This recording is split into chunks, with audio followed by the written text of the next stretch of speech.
This is the Chamber Chat Podcast, the show dedicated to chamber professionals to spark ideas and to get actionable tips and strategies to better serve your members and community. Hello, Chamber Champions. Welcome to Chamber Chat Podcast. I'm your host, Brandon Burton, and it's my goal here on the podcast to introduce you to people and ideas to better help you serve your chamber members and your community.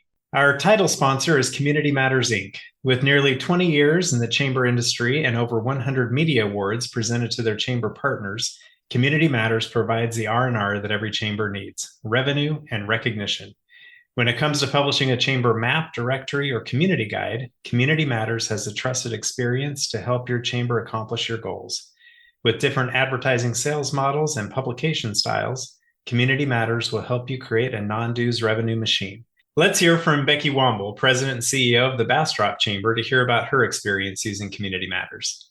I've been using Community Matters for probably 6 or 7 years now. And in a previous life, I sold commercial printing. So I can highly recommend Community Matters because it's a complete turnkey job for any busy chamber exec. Basically, you give them a membership list, and from there, they contact your members, and it's no high pressure sales or anything. And it really is a complete turnkey job from start to finish. And it's a wonderful, beautiful printed product whenever you're finished. And I'm very sold on Community Matters. And with a printing background, big endorsement for me. To learn how Community Matters can support your chamber with your next publication, please visit communitymattersinc.com/podcast to request your free media kit and request a proposal to find out what kind of non-dues revenue you can generate. Our guest for this episode is Jennifer Vincent. Jennifer is the president of the Cambridge Area Chamber of Commerce in Ohio. She has an associate's degree from Zane State College, holds a license in health and life insurance, and has over 15 years of experience in sales and marketing. Jennifer's involved in several local organizations and boards throughout her community. She is a 2019-2020 graduate of Leadership Guernsey.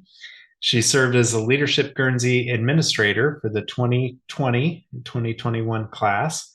She was named president of the chamber in June 2021 and served as Leadership Guernsey administrator for the 2021-22 as well. Jennifer's been married to Bo for 11 years. Together they have 7 children and 3 grandchildren. And in her spare time, she enjoys running, reading, traveling, and spending time with family. But Jennifer, we're excited to have you with us today here on Chamber Chat Podcast. We'd love to give you an opportunity to say hello to all the chamber champions that are out there listening and share something interesting about yourself so we can all get to know you better. Well, thank you for having me. I am happy to be on here. And I feel like all the interesting things about me you already talked about in my bio. As you said, in my spare time, which there isn't a lot of that, but I love to run. And a few years ago, because of my love of running, a friend and myself, we had started a run group, and we were doing things to give back to our community through our run group. And so we ended up turning that group into a nonprofit. And every year we hold a race series and do some other events, and then give all the money that we raise to local charities, local groups here in Guernsey County. Nice. That is that extra step, quite literally, that you took there. But that's neat. I like learning these things about people as we have you on the show. Why don't you take a few minutes and tell us a little bit about the Cambridge Area Chamber, just to give us an idea of the size of the chamber, type of chamber, staff, budget, that sort of thing, to kind of set the stage for our conversation. Sure. So, as you said in my bio, I guess my story is that I came to the chamber. I officially started in July of 2021 after being named the president in June. And our chamber had not had a president serving in this role for 17 months when I took this position. And so through a retirement and some other things, and then of course, I hate to say it, but COVID, that was the reason, that we didn't have someone in this job. So when I came into the chamber, the size of it was about 390 in membership. And it was myself and the office manager. The office manager that was here was also in transition, and she was able to get her dream job. So she left right after I took this Nice. job. So there was a lot of transitioning going on. I hired a new office manager. I ended up, after a year, having someone also take over the Leadership Guernsey program. So now we are a staff of 3. And as of yesterday, we are now a membership of 500. Yay. So, yeah. Yeah, so over the last year and a half plus, I have added 142 new members. That is fantastic. And that's largely what we'll spend our discussion on today is the rapid membership growth. So talked a little bit about the transition, everything going on there at the chamber before you came in, as you came in. But you've had a steep learning curve in the short time you've been there at the chamber, but also making a big impact while you're learning and getting your feet under you as well. So I'm excited to get into this discussion with you and some of the things you've learned along the way as you've been doing this. And we will dive in deeper in this conversation as soon as I get back from this quick break. Are you looking for a year-round, affordable, and timely shop local campaign for your chamber or CVB? Look no further. Build a custom Eat, Shop, Play mobile app with App My Community by visiting appmycommunity.com/chamberchat. App My Community mobile apps are not just simple membership directory listings. They provide many more capabilities to engage with your community. Provide your residents with a robust events calendar. Partner with a local fair, festival, or farmers market to provide a schedule, map, and other resources to promote the event. Run a small business Saturday campaign any time of the year using built-in scavenger hunts.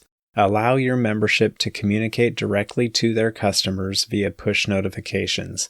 Your App My Community mobile app will be a unique member benefit, allow you to generate non-dues revenue with sponsorship opportunities, and best of all, provide a valuable resource to your community. Please visit appmycommunity.com/chamberchat now to receive 10% off your first year of an App My Community mobile app. Exciting news! Introducing Piply by Chamber Nation, the innovative solution to manage and promote your community for unstoppable growth. Joining the Chamber of Commerce means one thing: commerce. Businesses want to thrive, and Piply is here to make that happen. With Piply, your members can experience remarkable benefits even if they can't attend events. It's a game changer for retention. Say goodbye to ordinary directories and embrace a transformative commerce management system. Unlock the true power of commerce management. Picture a centralized Piply dashboard combining top mobile technologies for subscriptions, event registration, community communications, and more. It's incredible. Don't miss out. Visit piply.com to learn more. That's PIPPILY.com. Schedule your demo at richardscalendar.com. It's affordable and delivers more. Piply by Chamber Nation. Your community's future starts now. Are you using chamber checks to keep shopping local in your community? Then you know that schools, hospitals, city government, and companies love buying them in bulk for their employees at the holidays. Now you can save yourself a lot of time and hassle with Yiftee, an online gift card that works exclusively at your members' businesses. It's free for you and free for your members. Email us at sales@yiftee.com. That's sales@yiftee.com. All right, Jennifer, we're back. So you kind of set the stage for us. As you came into the chamber, you were taking over a role that had been vacant for about 17 months. A lot of transition, a lot of moving parts, middle of a pandemic, lots of things happening. So as you came on board at the chamber, I guess, what did you see as your first priorities as you came on board in this position? I mean, it's probably going to sound obvious, but coming into the job, it was basically just learning who the current members were and reaching out to them and just letting them know that after 17 months that obviously now there's someone in the role, and seeing what it is they needed from the chamber, as well as I was learning the job and and learning who all the members were, and my intention was not to come in and say, my top goal was not, gosh, I want 500 members. I just wanted to bring everything back together. And again, I know this is probably obvious to say, but we were in the middle of a pandemic. So there was not a lot of events and a lot of things happening. There were no business after hours. There were no fundraising events. There was no education programs. Like, there was just nothing going on. And so coming into it, I, wanted to see, okay, what is it we can get started back? What events could we get started again and have the networking and the community, to get everyone back together. Mm-hmm. So, I mean, that was kind of the first thing I did was, learn who the members were and what can I do for all of us to be together. Yeah. So, and that'll take you far, just learning who the members are and what you can do to advance the community. And naturally, I would see some, membership uptick anyway, just by having somebody in the position now, giving some attention to it. But as you had more of a focus effort on building the membership, and I don't think you mentioned in the recording, 500 is the highest that the membership has ever been there at Cambridge, right? Correct. Yes. Yeah. That's a new record. So congratulations there. But thank you. As you started to focus your efforts on building the membership back up, what were those key priorities? How did you, in the middle of a pandemic, express the value, the unique selling proposition that you had to put in front of members or potential members as you began signing them up? So, as I said, I guess my first thing again wasn't that I wanted to hit that goal, so I want to make that clear. I still want the chamber to be here to be that voice of business.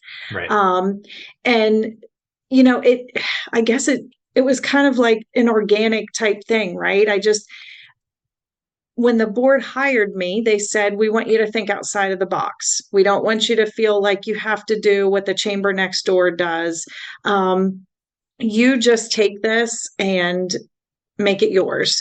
And so I started with just simple little things. When a new member joins the chamber, I would email them, which I still do, but I email them and say, welcome to the chamber. I want to come and see you and bring your plaque and your membership plaque, and I want to get a picture with you. And so we would, in the past, the chamber would take a picture of the member with their plaque and post it on social media. So I wanted to just change it up a little bit. I'm in the picture with them, handing them the plaque. And when I would post their picture on social media, it's a picture of us together. And I tell what their business is and what they do and how you can find them, and just give them a little bit of that 5 seconds of fame and some advertising. And it kind of took off, as far as, like you said, I'm also here, so that helped with membership growth, having someone in the position. And then the other thing was, what I was thinking a couple months in, these new members, they're getting time on social media on the chamber page. What are we doing for the members that have been here 25 years, 50 years? Has people forgot that company XYZ joined the chamber 50 years ago? Of course they have. Right. So what can I do for them? So after tossing around a few ideas, I created Member of the Week. And every Monday at noon on social media, there's an article that pops up, Member of the Week. And I started that in October of 21. And I'm very proud to say I've never missed a single Monday, including holidays. I still run the article. But what I do with that, I could very easily just email a questionnaire to that business and say, fill it out and send me a picture. But I actually go to the business. So for the last, I can't do the math. You have to do it for me. Yeah. However many weeks that's been. So call it that almost many 2 years. Yeah. Yeah, we're going on almost 2 years. So Yeah. for that many weeks, I have made an appointment with a different business before their article is going to come out on Monday. And I go see them. I spend time with them. I ask them questions to be able to write that article. I take pictures of their business. I take pictures of them. And every Monday at noon on social media, that article is posted Member of the Week. And it gives a little story about how they got started, how they think they're successful, and been able to be in business 40 years. I've met with some businesses, they've been in business 100 years. Wow. They're carrying on the family business. Yeah. So I think that helping our community remember who some of the members are that have been here. Our chamber's been in existence 76 years. Helping our community remember those members, I think, has largely helped our growth as well. It's just reminding our community who's here and who you should be doing business with. Right. No, and I think that's a great approach that you're taking. I love that you spend the time with each of those members to do that membership spotlight and Member of the Week. And as you brainstorm, or as chambers listening, brainstorm other ideas, it can be made easy for you in some sense that, there's a manufacturers week, that'd be a great week to highlight all the manufacturers in your community. There's National Ice Cream Day. What members of your community serve ice cream? Highlight them, tell a little story about them. There's, I think, every day of the year there's some national day, National Dog Day or whatever. So play that to your benefit and highlight them, and you don't have to do it that way, but it's just an idea as you brainstorm and create your content calendar, what you're going to put out there. Be intentional about who you're reaching out to and why. And as Jennifer's seeing, it draws attention, it shows that value, and keeps people engaged and renewing their membership and bringing up those members that have been around, seemingly forever. So get creative with it. Think outside the box. Are there other things, as you were given that directive to think outside the box, that you explored, and maybe things that worked and things that didn't work even? Yeah. So another thing we started, I know a lot of people use the term lunch and learn as a business meeting, whatever, once a month. And I wanted to just, again, change the name a little bit, change up what we do. So we call it Power Lunch. And we don't hold it every month because I chose to hold it the first week of the month. And we tend to hit a lot of holidays for some reason. So we end up having Power Lunch about 6 times a year. And typically what we do with Power Lunch is the speaker is from a group or organization rather than, let's say, a business trying to advertise for themselves, if that makes sense. So for an example, one of our speakers has been the director of the Visitors and Convention Bureau.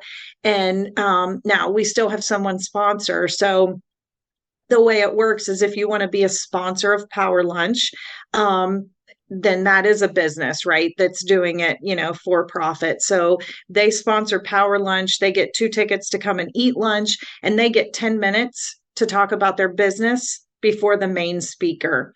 And that's went very well for us too. It's a smaller type venue event. We usually have around 35 people. And the place where we hold that luncheon could only have 40 anyway. So it's 35 is kind of that perfect number. And that's been really successful because, again, it's helping to highlight the organizations in our community that maybe we don't know what they do, or we forgot how much they do for our community. So, and then of course, I hate to say it, you put everything on social media, right? Right. You post about that lunch and who sponsored it, and make sure they get their thank yous. And that helps too, because again, there's just so many organizations that our community doesn't know why they're in existence. Right. Yeah. If it's not on social media, it didn't happen. No.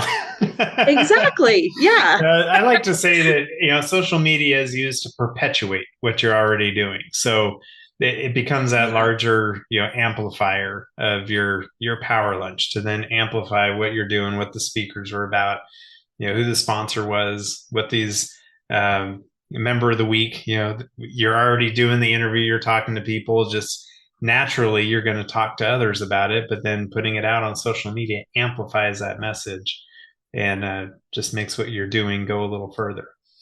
Yeah.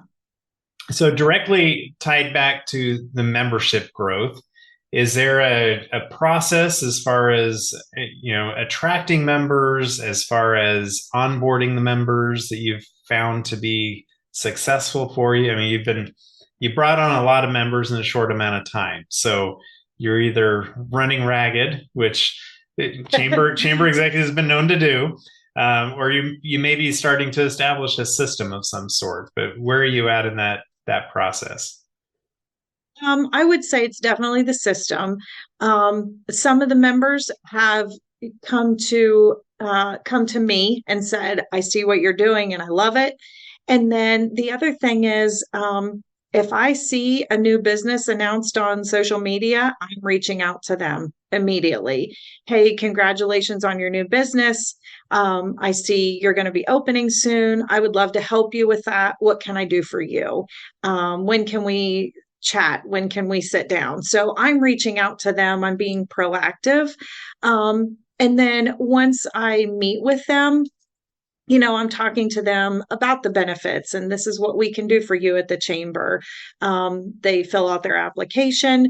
Then the next step is, like I said, I go back and see them at their business. So I want the picture that goes on social media to be myself and the business owner in front of that business that they're, that's joining.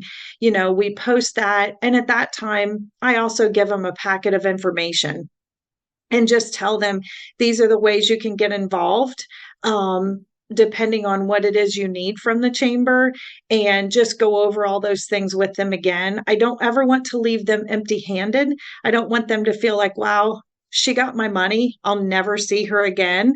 So, I leave them with a packet of information on how to get involved. And I always tell them, if you're not sure what you want to do with the chamber, please don't be afraid to reach back out to me and say, what can I do? I want to advertise more, network more. I need insurance, whatever it is, whatever the reason was, I want them to reach out to me. And then after that, I'm reaching out to the members again, another touch point. We'd love to see you at a business after hours, that type thing. Because again, I just don't want them to think, oh, she got her money, she got her application, and we won't see her or hear from her until next year when it's due again. Right. So I think I've shared this example once before, but I have a friend he's a realtor. And as a newer realtor at the time, he had reached out to me. He had just moved to a new community. he knew I did the podcast and I worked with chambers, and he's like, "Hey, should I join my local chamber?" I'm like, "Well, it depends. What are you trying to do? What's your goal? What's your objective? Like, would you like to get involved at the chamber? See what kind of committees, see what kind of work your chamber's involved with." It's the old saying, if you've seen one chamber, you've seen one chamber. But as new members are onboarded, to be able to know what those opportunities are, to see, should I join? Yes or no? And at what level do you want to be involved with? Because there's a lot of ways to be involved if you want to. Mm-hmm. I like that you're spending that time with them and trying to really help them understand the impact they can have, but also the level of involvement that they get with their membership. That's key. Is there anything that you think for listeners out there as a focus on membership, and membership isn't necessarily always the primary focus, but it's always on your mind, right? You're always looking for those opportunities. Anything that comes to mind that other chamber professionals out there should be thinking of as they go about recruiting new members? I think that the best advice is, as you're recruiting the new members, is to also be thinking about what you're doing day to day or month over month to keep them. You want to talk to them about joining. But the next question, I'm sure, in the back of their mind is, okay, I'm joining today, but what am I going to do with this as we go forward? So what programs do you have that are going to retain them as well? And then, of course, telling them about what you're doing is why they will join. And then, of course, step 2 is how you keep them. Right. And I would encourage anybody to use their membership software to put in some of those key benchmarks, along their membership. So if they've been in for 2 weeks, do they get some kind of an email, or is that when Jennifer reaches out and schedules the plaque delivery and the picture and the social media post? And then a month later, and 3 months and 6 months, what are those touch points? Are you making a phone call? Are you sending an email? Are you making a personal visit? Are you having an ambassador go by? Or what are these things to keep these members engaged and fully onboarded in that first year? And those various membership softwares can help you do that. And some of it automating, but some of it just those reminders of, hey, it's time to reach out to this member and take the next step. So I hope everyone's leveraging that. Well, as we start to wrap up, Jennifer, I wanted to see if there's any tips or action items that you might want to suggest for listeners who are looking to take their organization up to the next level. From the things that you've learned in your 18-month sprint so far, what stands out to you as some of those things that would really help take an organization to the next level? It's showing them that that you care about their business. I gave a lot of, I said that I do a lot of things with social media. But the other thing I do is I go to them. I go to their business, whether it's to talk to them about joining. Maybe, I mean, I do everything local, right? Right. Shop local. Whether it's using their business for, my things that I need. If just whatever the reason may be that I need to talk to a member, I try to do it in person. I think that is something that we have let ourselves get away from. We rely a lot on email and texting. And while that's a great maybe first step or second step, I think that the in-person, it takes more effort, it takes more time, and the business truly believes that you care about them if you take the time to go see them. And it's truly the favorite part of my job. I don't even feel like this is a job. I love what I do. I never get out of bed in the morning and not want to come to work. So I love going to see people face to face. It's my favorite part. And if you incorporate that in your day to day, week over week, having members want to join the chamber is not hard. Right. And what I've learned from others is you need to schedule that into your day because it's easy for your Yes, day you to be definitely have to hijacked. So you schedule it. need to block it out and then hold it as an Yep. appointment. But nothing beats that personal connection, spending time with somebody and being face to face, shaking hands, spending time in their business to show that you care. Yes. So I like asking everyone I have on the show, as we look to the future of chambers of commerce, how do you see the future of chambers and their purpose going forward? Chambers are we are still the voice of business, big or small. And I think that chambers are needed even more so in the future because not every business is a brick and mortar. We have so many businesses that are online. Their storefront is not what you drive downtown. You don't drive past them. So who is their voice? Who advertises for them if they don't do it themselves? And granted, they are doing it, but they need that extra layer. So I see chambers being even more important now than ever. Yeah. And I think continuing to adapt and stay relevant, as you talk about so many businesses doing things online now, that, is your chamber equipped to help them with best practices online, or to help someone set up a e-commerce store if they have a brick and mortar, so they can sell out the back door too? Where's your chamber at in that process of being able to stay relevant and help your members and potential members, these businesses in your community, to be able to be relevant in a worldwide marketplace these days? Thank you for that, Jennifer. As we come to a close, I wanted to give you an opportunity to share any contact information for listeners who want to reach out and connect with you or learn more about this rapid membership growth that you've seen there and strategies that you've implemented. What would be the best way for someone to reach out and connect?